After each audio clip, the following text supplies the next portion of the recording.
مقامات تاجیکستان اعلام کردند که در مدت 6 سال در زندانها و دیگر مؤسسه‌های اصلاحی 443 زندانی به هلاکت رسیدند و در این میان سال گذشته مرگبارترین برای زندانیان در کشور بوده است.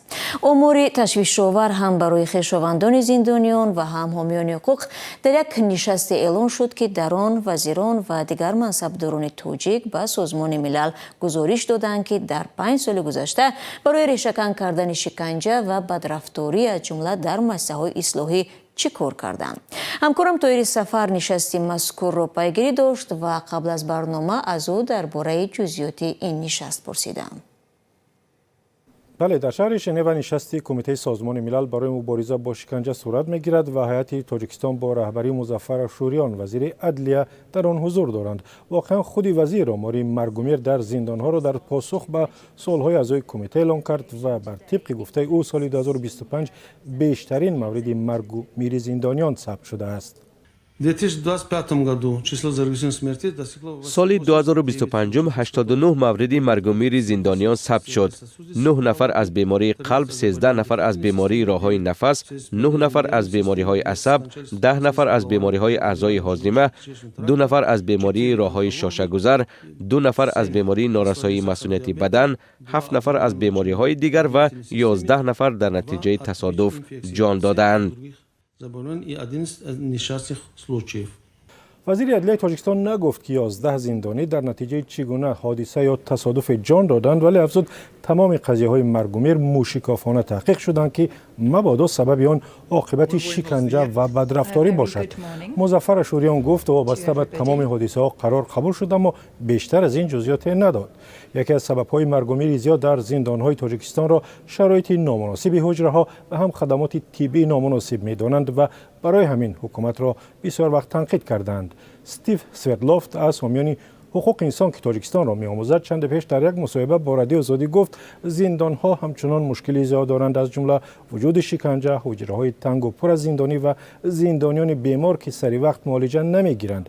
خود امبودسمن و یا وکالتدار حقوق انسان در تاجیکستان هم در گزارش تازه خود امسال به مقامات توصیه داده است که جهت بهتر نمودن شرایط مادی زندان‌ها و رسانیدن یاری طبی سری وقتی به دستگیر شدگان و محکوم شدگان چاره بیندیشند. از همکارم همچنین پرسیدم آیا تدبیرهایی که مقامات تاجیکستان برای محو شکنجه و بدرفتاری و دیگر نوع‌های خشونت اندیشیده‌اند چی بوده است؟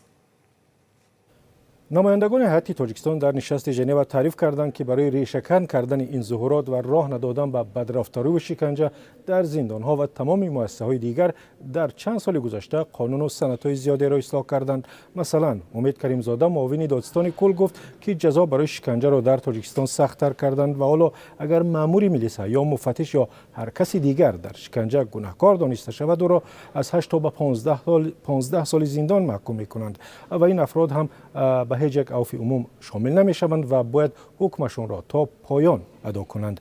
همچنین گفتند که دادگاه عالی امر داده است هیچ اعترافی که تحت شکنجه و زوری به دست آمده است همچون دلیل به حساب گرفته نشود.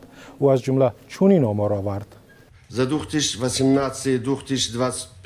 годы по фактам در طول سالهای 2018-2025 105 شکایت از عملکردهای غیرقانونی ثبت شده است.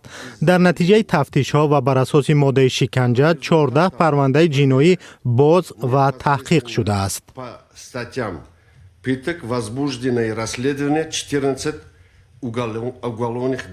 وزیر عدلیه هم گفت که در مدت 5 سال گذشته با گناه شکنجه و بدرفتاری در تاجیکستان 13 پرونده جنایی باز کردند و 11 نفر را پس پنجره فرستادند. اما گروه سازمان‌های حامی حقوق از جمله انجمن همکاری برای حقوق انسان که در هلسینکی قرارگاه دارد در گزارش وسیع به کمیته شکنجه سازمان ملل گفته است که با وجود تدبیرهای اندیشیده شکنجه و بدرفتاری در تاجیکستان به ویژه در زندان‌ها و بازداشتگاه‌های موقتی به طور گسترده ادامه دارد. سبب‌های اصلی پابرجا ماندن وضع به گفته سازمان رعایت نشدن قانون‌ها درباره حفظ حقوق بازداشت شدگان و بی‌پروایی دادگاه‌ها بوده است که شکایت‌ها از شکنجه را بسیار کم به نوبت می‌گیرند. اکثر وکیلان دفاع یا ادوکات‌ها در تاجیکستان هم از ترس انتقام مقامات انتظامی نه تنها از پیشنهاد شکایت خودداری می‌کنند بلکه بعضی حمایه‌های خود نیز مشورت می‌دهند که شکایت نبرند. تشکر همکارم طاهری سفر بود که اویدی مرگومیری زندانیان و شکنجه در تاجیکستان صحبت کرد.